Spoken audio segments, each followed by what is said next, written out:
So, you want to own an electric car. Maybe you've been watching YouTube reviews, reading headlines, or hearing friends talk about how much money they're saving. They tell you the same story. No more gas stations, no more oil changes, almost no maintenance. Charge overnight, wake up every morning with a full tank. It sounds like the smartest financial decision you could make, and in many cases, it is. But here's the problem. Most people stop doing the math after calculating fuel savings. They compare spending $3,000 a year on gasoline to maybe $700 worth of electricity and immediately conclude that electric vehicles are cheaper.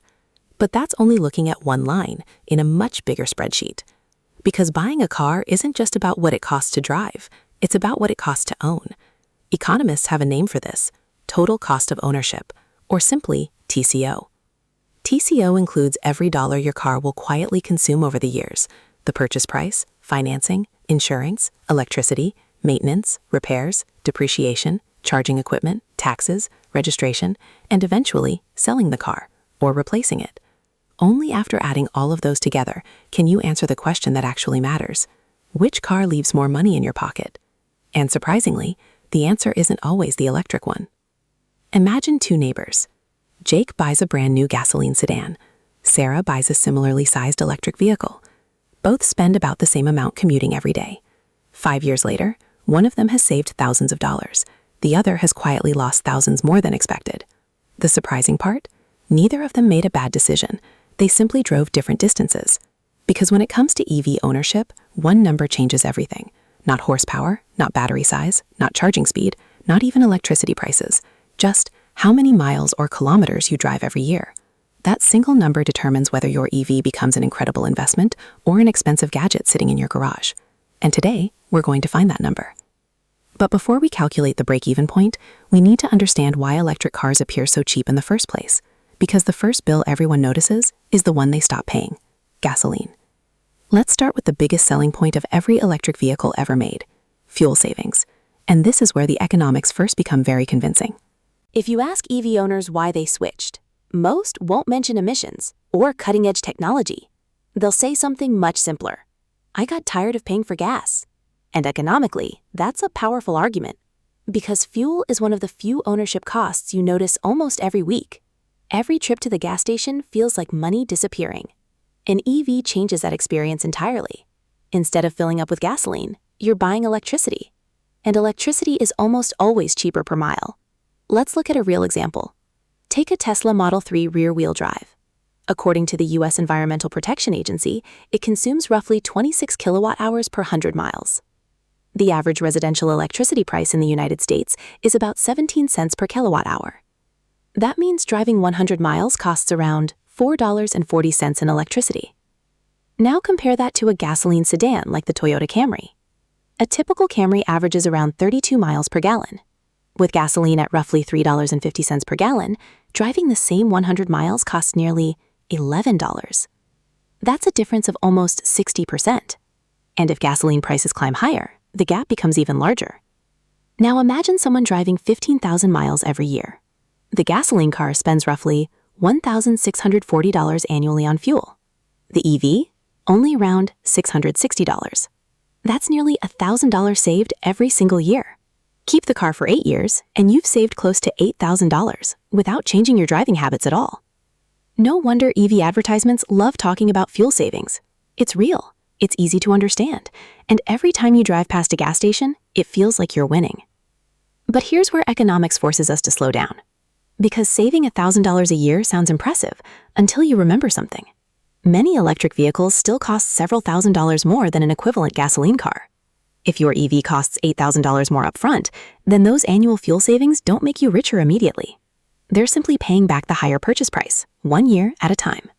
In other words, every mile you drive is slowly repaying an investment you already made. And here's the twist. If you don't drive very much, that investment may never fully pay itself back before you sell the car. Think about two drivers. Emily works from home. She drives only 5,000 miles a year. Michael commutes every weekday. He drives 25,000 miles annually. Both buy the exact same EV. Emily saves only a few $100s each year on electricity. Michael saves several thousand. Same car, same battery, same technology. Completely different economics. The EV isn't becoming cheaper because it's electric. It's becoming cheaper because Michael is using it far more. That's an important distinction, because every economic advantage of an EV grows stronger the more you drive. But fuel is only part of the story. The next promise is even more attractive. No oil changes, no engine, almost no maintenance. And surprisingly, that claim is largely true. Just not in the way most people think. Open the hood of a modern gasoline car, and you're looking at one of the most mechanically complex consumer products most people will ever own. Hundreds of moving parts, pistons firing thousands of times every minute, valves opening and closing, spark plugs igniting fuel, oil circulating through the engine, a transmission constantly shifting gears, belts, pulleys, filters, pumps. Every one of those components is designed to wear out, not because the engineers did a poor job, but because friction is unavoidable. Every mile you drive, tiny pieces of metal slowly become tiny pieces of dust. That's simply how internal combustion works. An electric vehicle operates very differently. Instead of hundreds of moving parts, many EVs rely on a single electric motor with just a handful of major moving components. No engine oil, no spark plugs, no exhaust system, no timing belt, no fuel injectors, no catalytic converter, no traditional multi-speed transmission. Entire categories of maintenance simply disappear. And that's where the economics start becoming surprisingly attractive. Let's compare a typical ownership experience. A gasoline sedan driven for 100,000 miles will likely need multiple oil changes, transmission fluid services, engine air filters, fuel filters, spark plug replacements, coolant flushes, drive belts, and possibly brake work. Depending on the model, those routine maintenance costs can easily total several $1,000s before major repairs even begin. An EV eliminates many of those expenses entirely. Instead, most routine service consists of tire rotations, cabin air filters, brake fluid inspections, battery coolant checks on certain models, and software updates, sometimes delivered while the car sits in your driveway overnight. No appointment required. According to Consumer Reports, owners of battery electric vehicles spend roughly 50% less on maintenance and repair over the life of the vehicle compared with owners of gasoline-powered cars. That's one of the strongest economic advantages EVs have, not because repairs never happen, but because there are simply fewer things that require regular servicing. There's another benefit many people don't expect: brakes. In a gasoline car, every time you slow down, your brake pads convert motion into heat.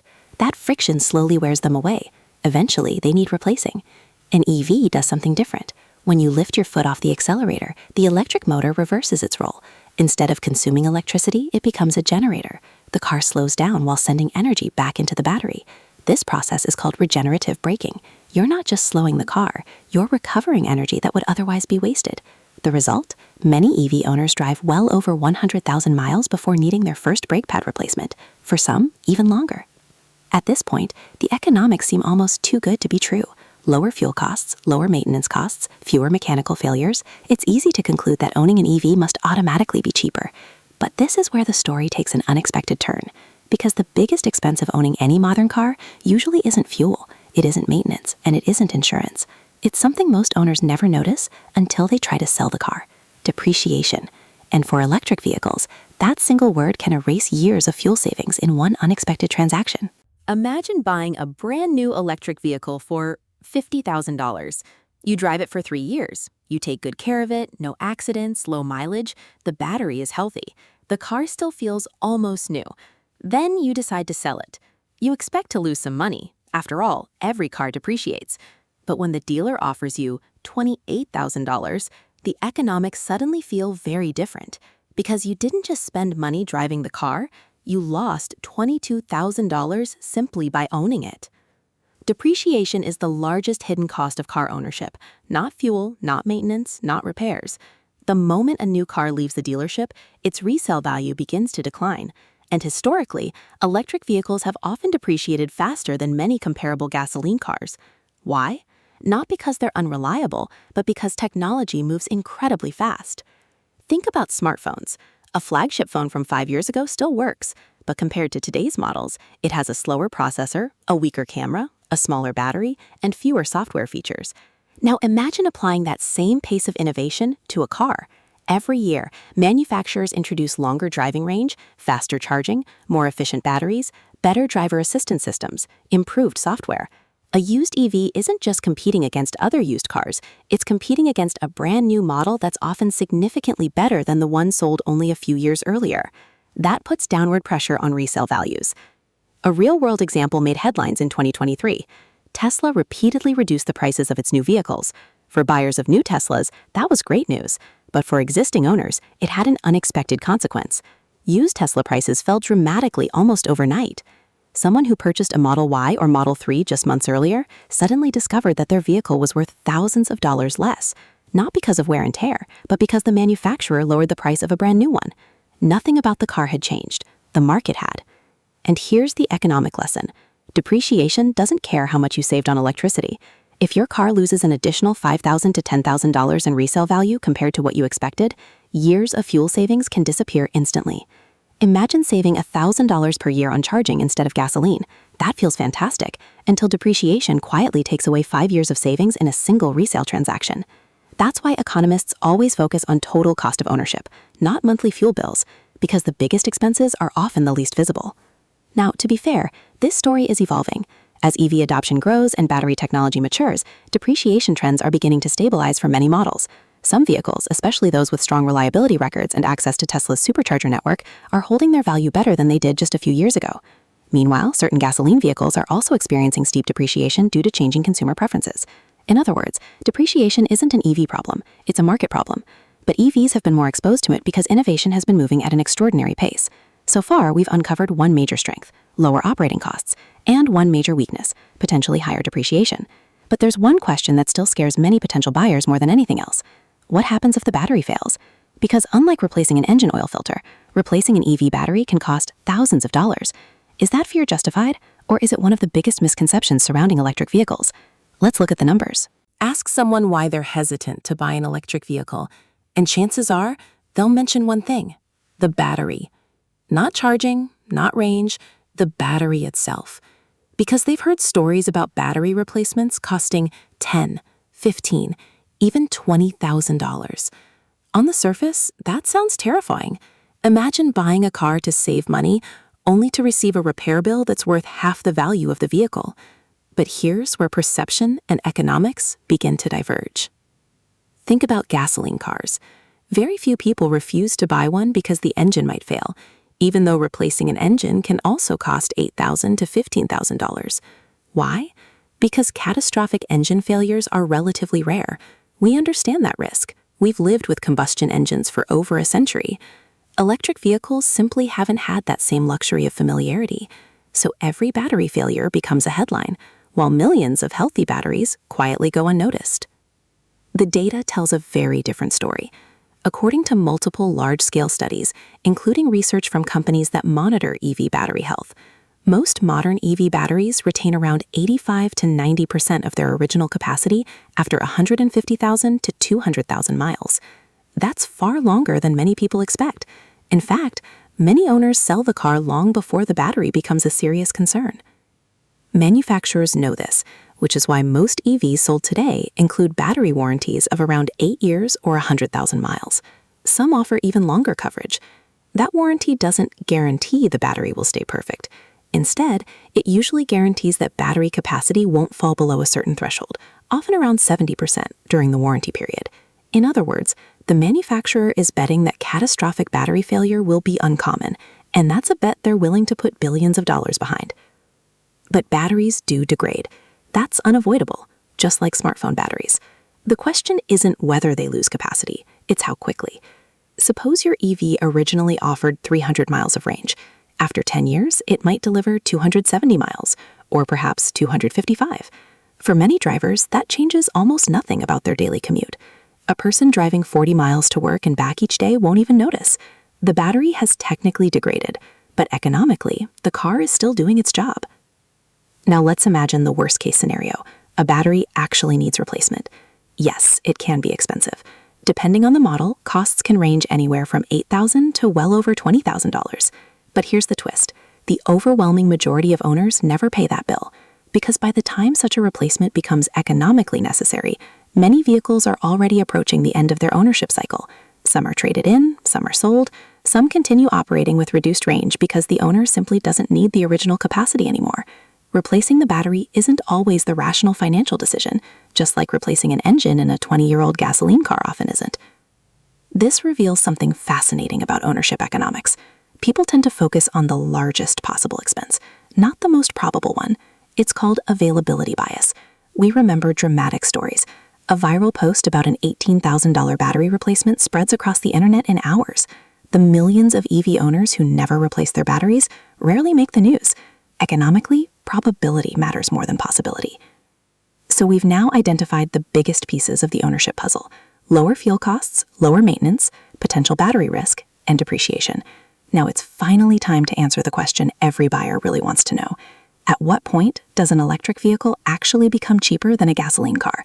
The answer isn't a date. It isn't a number of years. It's a number of miles. And once you see the math, you'll understand why the exact same EV can be a brilliant investment or a surprisingly expensive mistake. So far, we've talked about fuel, maintenance, depreciation, and batteries. But none of those answers the question that actually determines whether buying an EV makes financial sense. Here's the question economists ask instead. How many miles do you drive every year? Because every mile shifts the economics in favor of one vehicle or the other. Let's do the math. Imagine you're choosing between two brand new cars. A gasoline sedan costs $35,000. A comparable electric vehicle costs $43,000. For simplicity, let's assume the EV costs $8,000 more upfront. That $8,000 is your investment. Now the question becomes, how quickly can operating savings earn that money back? Let's start with fuel. Suppose gasoline costs $3.50 per gallon. Your gasoline car averages 32 miles per gallon. Driving 15,000 miles per year means spending roughly $1,640 on gasoline. Now compare that with an EV. Charging at home with average US electricity prices, that same 15,000 miles costs approximately $660. That's nearly $980 saved every year, just on energy. Next comes maintenance. According to Consumer Reports, EV owners spend roughly 50% less on maintenance and repairs over the vehicle's lifetime. Spread across several years, let's estimate another $400 per year in maintenance savings. Now your annual advantage grows to roughly $1,380. Suddenly, that $8,000 price difference doesn't seem impossible. Divide $8,000 by $1,380, and the break-even point is about 5.8 years, or roughly 87,000 miles. That's the moment when the EV finally becomes cheaper to own than the gasoline car. Everything after that is genuine financial savings. But here's where the economics become fascinating. Let's change just one number. Instead of driving 15,000 miles per year, imagine you only drive 6,000 miles annually. Now your fuel savings shrink dramatically. Instead of saving nearly $1,000 each year, you might save only around $400. Maintenance savings also become smaller because you're simply using the car less. Your total annual advantage might fall to only $600 or $700. At that rate, recovering an $8,000 purchase premium could take more than 11 years. Many people don't even keep a car that long. They sell it, trade it in, or lease another one, which means they never actually reach the break-even point. Now let's look at the opposite extreme. Imagine a salesperson, an Uber driver, or someone with a long daily commute. They drive 25,000 miles every year. Now the economics completely change. Fuel savings alone can exceed $1,600 annually. Add lower maintenance, and the total savings may approach $2,000 every year. The break-even point suddenly arrives in just 4 years. After that, every additional mile creates a larger financial advantage. The more they drive, the more valuable the EV becomes. This is the twist almost every advertisement ignores. Electric vehicles don't automatically save money. They reward usage. Think of an EV like an expensive machine that's incredibly efficient once it's running. If you barely use it, you never unlock its economic advantage. But if you drive constantly, the savings compound year after year. The purchase price is fixed. The operating savings keep growing. That's why two neighbors can buy the exact same electric car and have completely different financial outcomes. One calls it the best purchase they've ever made. The other says it wasn't worth the extra cost. Neither is wrong. They're simply driving different distances. And that's one of the most important ideas in economics. An asset isn't inherently good or bad. Its value depends on how intensively it's used. A factory sitting idle loses money. An Airbnb that's never rented loses money. A gym membership you never use wastes money. And an electric vehicle that's driven only a few thousand miles a year may never generate enough savings to justify its higher upfront cost. But just when it seems we've solved the equation, there's one final variable that could change everything. Not gasoline prices, not electricity prices, technology. Because unlike gasoline cars, electric vehicles are improving at an astonishing pace, and that creates a hidden economic risk that almost no one considers before buying. For over 100 years, buying a gasoline car was relatively predictable. A new model might get slightly better fuel economy, a few more horsepower, a redesigned dashboard, maybe a larger touchscreen. But fundamentally, a sedan from 5 years ago and a sedan to today are built on the same idea. An engine burns gasoline, a transmission sends power to the wheels. The technology evolves, slowly. Electric vehicles don't follow that pattern. They behave much more like consumer electronics, and that's where the economics become surprisingly complicated. Imagine buying the newest laptop available today. 6 months later, the manufacturer releases another model. It's faster, lighter, the battery lasts longer, and somehow it costs less. Your laptop still works perfectly, but its resale value immediately drops, not because anything is wrong with it, but because something better now exists. Electric vehicles face the same challenge. Every year, manufacturers improve battery chemistry, charging speeds increase, driving range grows, software becomes smarter, production costs continue to fall. Today's premium feature often becomes tomorrow's standard equipment. A decade ago, driving 200 miles on a single charge was considered impressive. Today, many mainstream EVs comfortably exceed 300 miles. Some premium models are approaching 400 miles. Fast charging has also improved dramatically. What once required nearly an hour can now take less than 20 minutes under ideal conditions. Every improvement makes new EVs more attractive, but it also makes older models feel, well, older. Now, here's the interesting part. Many buyers react to this by saying, maybe I should wait another year.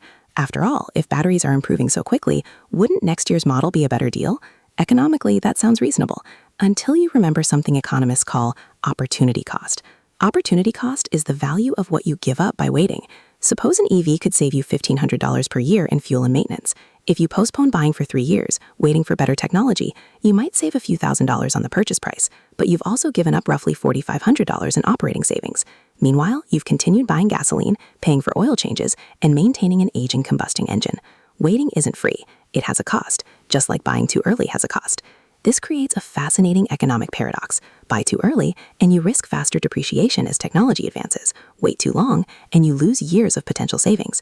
Neither decision is perfect. The optimal choice isn't about predicting the future, it's about understanding your own situation today. History offers a useful lesson. Early flat-screen televisions were incredibly expensive. Within a few years, prices collapsed. Quality improved dramatically. Many early buyers overpaid, but those same buyers also enjoyed years of watching a better television while everyone else was waiting. The same principle applies to electric vehicles. Technology will almost certainly continue improving. Future batteries will likely be cheaper, lighter, faster to charge, and capable of traveling even farther. The question isn't whether that will happen, it almost certainly will. The real question is, will waiting create more value than driving? For someone who drives 25,000 miles every year, probably not. For someone who only drives a few thousand miles annually, maybe. And once again, we arrive at the same conclusion. Your driving habits matter far more than the technology itself. So after breaking down purchase price, fuel, maintenance, depreciation, battery risk, and the pace of innovation, we're finally ready to answer the biggest question of all. Is owning an electric vehicle actually a good financial decision? The answer is both simpler and more surprising than most people expect. So, after everything we've calculated, what's the verdict? Is owning an electric vehicle actually worth it? The answer is yes, and also no. Because economics almost never deals in absolutes. It deals in context. Let's go back to the two neighbors we met earlier, Jake and Sarah. They bought two different cars. Jake chose a gasoline sedan, Sarah chose an electric vehicle.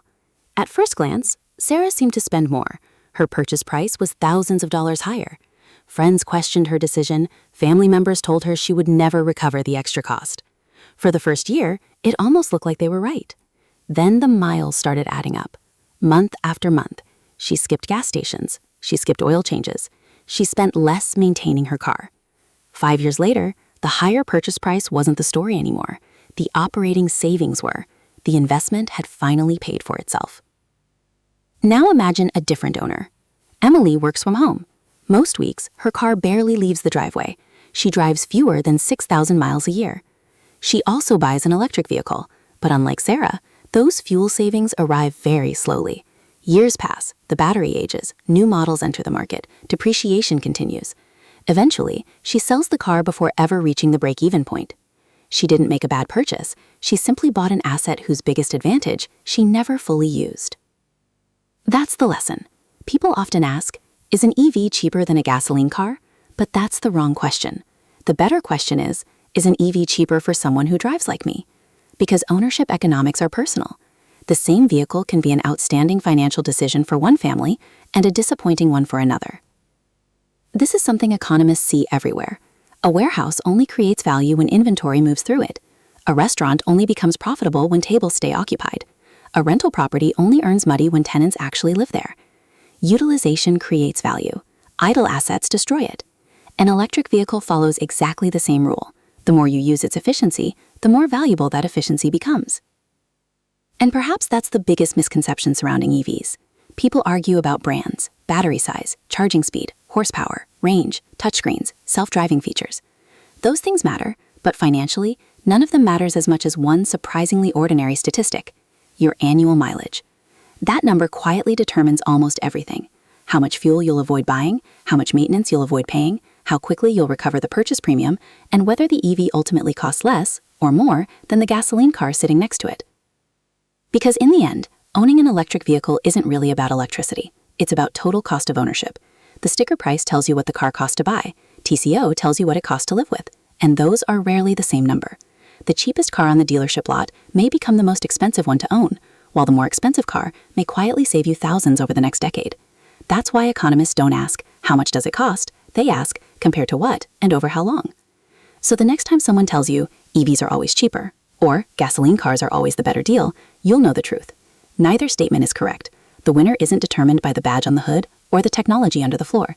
It's determined by something much simpler: how you use the asset. Because the economics of owning an electric vehicle were never really about the car. They were always about the owner. Now I'm curious, if you were buying your next car today, would you choose an electric vehicle, a hybrid, or stick with gasoline? And more importantly, how many miles do you actually drive each year? Let me know in the comments. And if you enjoy uncovering the hidden economics behind the products, assets, and industries that shape our everyday lives, from electric vehicles and airplanes to grocery stores, data centers, luxury watches, and billion-dollar businesses, be sure to subscribe. Because sometimes, the most expensive part of owning something isn't the part you pay for today. It's the part you don't notice until years later. And that's the economics of owning an electric vehicle.